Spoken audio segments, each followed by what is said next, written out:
Il existe une ampoule, installée au début du XXe siècle, qui éclaire encore aujourd'hui un bâtiment public américain. Pas parce qu'elle est magique, pas parce qu'elle est unique, mais parce qu'elle a été fabriquée à une époque où la priorité était simple, faire durer. Maintenant, comparez-la à l'objet le plus cher que vous possédez dans votre poche, votre téléphone. Statistiquement, il ne vous accompagnera pas plus de 3 ou 4 ans. Non pas parce qu'il sera technologiquement dépassé, mais parce qu'il cessera d'être économiquement viable à conserver. C'est ici que commence le vrai sujet. Pas la technologie, pas l'innovation, mais l'architecture financière de la durée de vie des produits. Dans une économie de marché, une entreprise gagne de l'argent lorsqu'un produit est remplacé. Un objet qui fonctionne trop longtemps bloque le cycle. À partir du moment où l'industrie a su produire des biens fiables à grande échelle, un paradoxe est apparu. La qualité menace la croissance. Si chaque foyer possède déjà un produit fonctionnel, la demande s'effondre. Les investisseurs paniquent. Les revenus stagnent. La solution n'a pas été économique. Elle a été stratégique.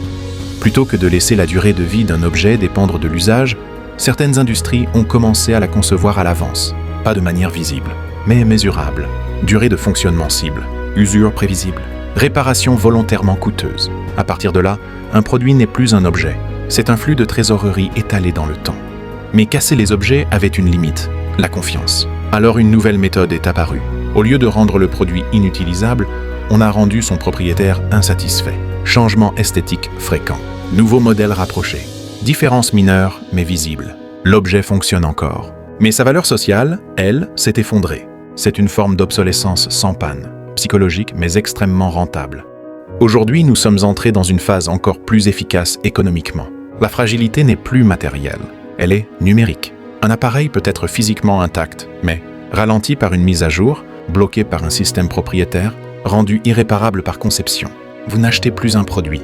Vous achetez un droit d'usage conditionnel, et ce droit peut être retiré. Ce modèle économique s'est étendu bien au-delà de la technologie. Dans la mode, la durée de vie est devenue volontairement courte. Pas par incapacité industrielle, mais par calcul. Un vêtement qui dure trop longtemps freine la rotation des stocks. Un vêtement fragile garantit un retour rapide du client. La logique est identique, seul le secteur change. Le coût réel pour le consommateur.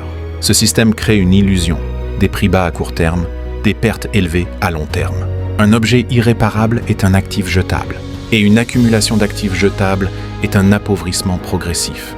Vous remplacez ce que vous auriez pu entretenir. Vous payez plusieurs fois ce que vous auriez pu payer une fois.